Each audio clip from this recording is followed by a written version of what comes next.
eternity. Our passion to know propels us to the stars, but we are humbled by the secrets of the earth. Is this great canyon the work of God, or a symphony of nature? Is it the summation of all grandeur, or the grave of the world?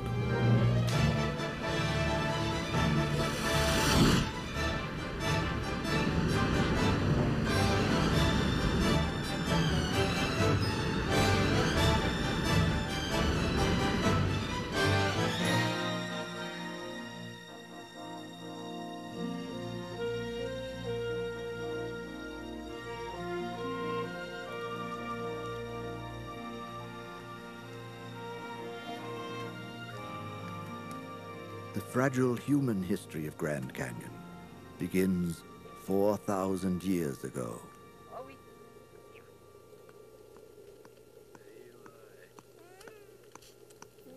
Their beginnings are lost in time. Only the shadow of their lives and superstitions are left to whisper of their homes along the rim. We know them only as the Gatherers.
In a time lost to history, man entered the unknown depths of Grand Canyon. Some sought refuge from the hostile nomads of the northern deserts. Others came to grow their crops on the sheltered canyon floor.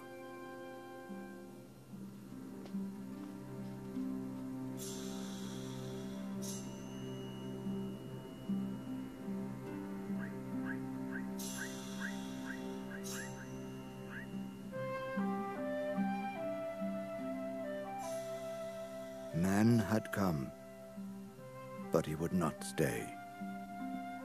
He would pass in oblivious silence beneath walls that had watched 10,000 centuries slip away.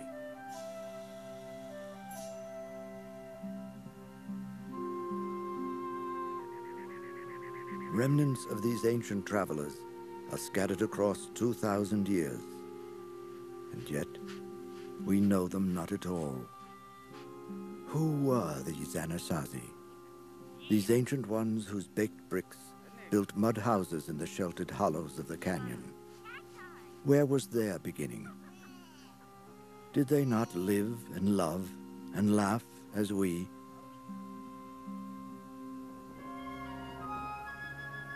The mystery of the Anasazi is shrouded in the legends of 4,000 years, and yet his presence here is but a tiny line on the rim of history.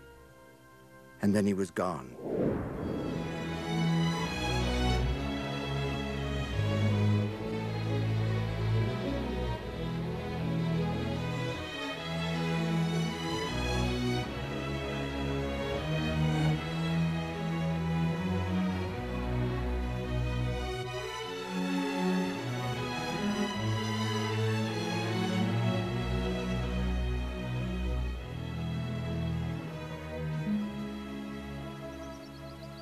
Less than 50 years after Columbus discovered America, Don Garcia Lopez de Cardenas and a small band of Spanish explorers traveled north in search of the fabled lost cities of gold. The year is 1540.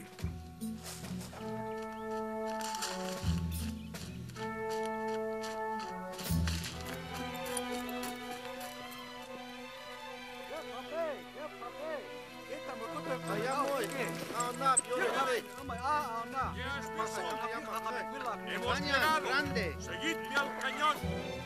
¡Arre! ¡Al cañón! ¡Hurra!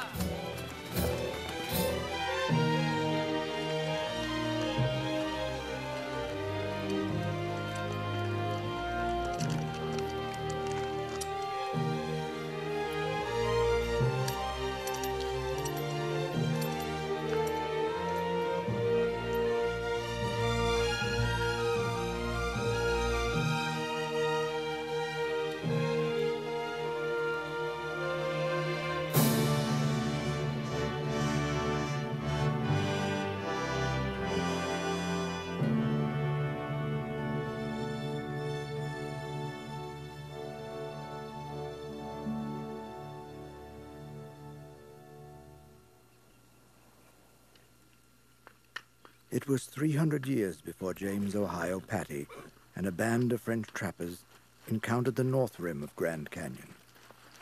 It is 1826. His claims of discovery echoed ignorant disregard for the people already there.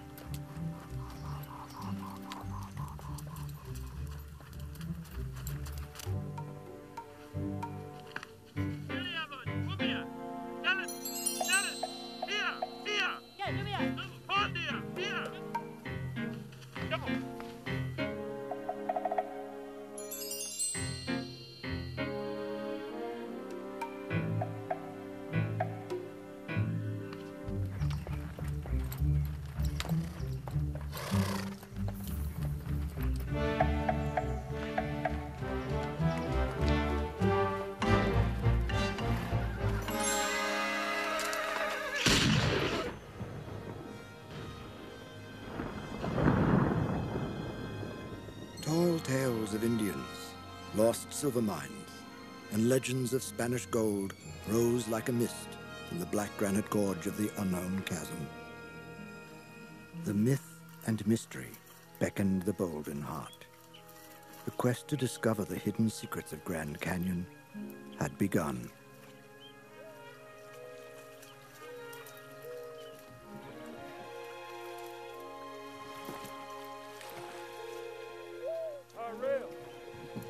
Tyrell! What? You sure this here's the right river? Oh, you betcha.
This ain't the right river.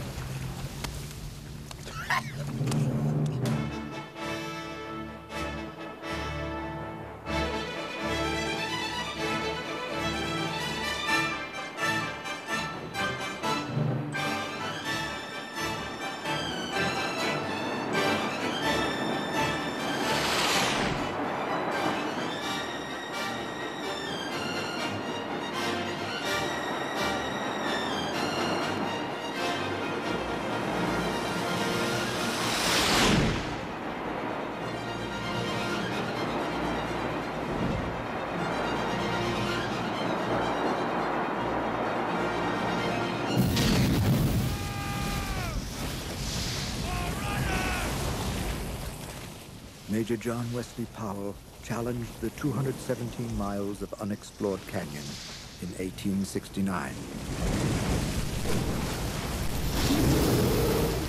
This one-armed veteran of the Civil War and his intrepid crew became the first to do what no man had ever done.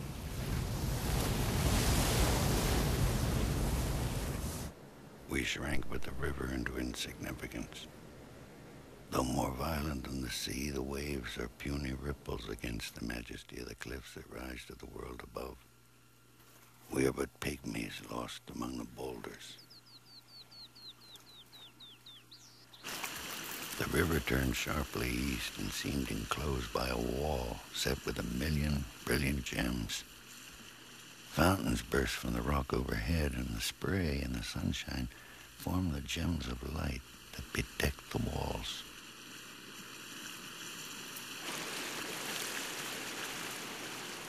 The rocks were covered with moss and fern and flowers. I determined to call it Vasey's Paradise.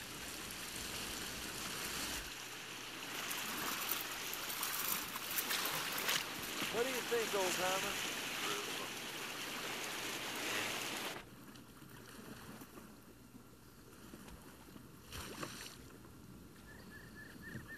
The scenery now is on a grand scale. The walls of the canyon are 2,500 feet above us. One would imagine the walls have been carved with a grand design and purpose. And always we wonder what we shall find tomorrow. The exploration was made for scientific purpose, not adventure. And yet ever before us is an unknown danger that weighs heavier upon us than any immediate peril. But our fears are cradled by the stunning beauty of the countless hidden canyons.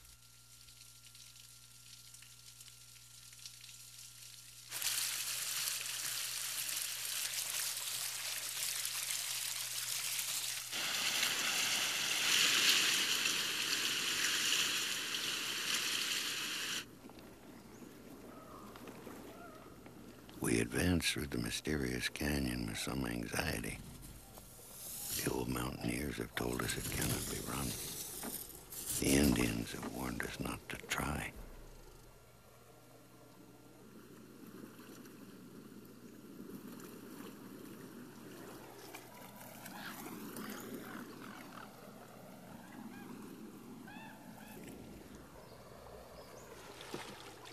The sun is going down.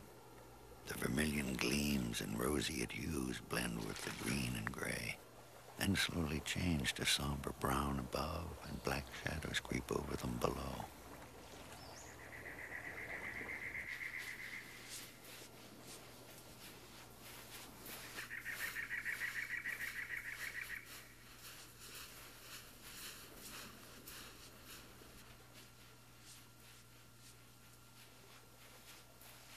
It took Powell's expedition 79 days to reach the unexplored inner gorge of Grand Canyon.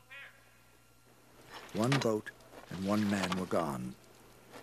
Their strength, food, and courage were nearly exhausted. And they had only begun. Tomorrow we start our way down the great unknown. We have enough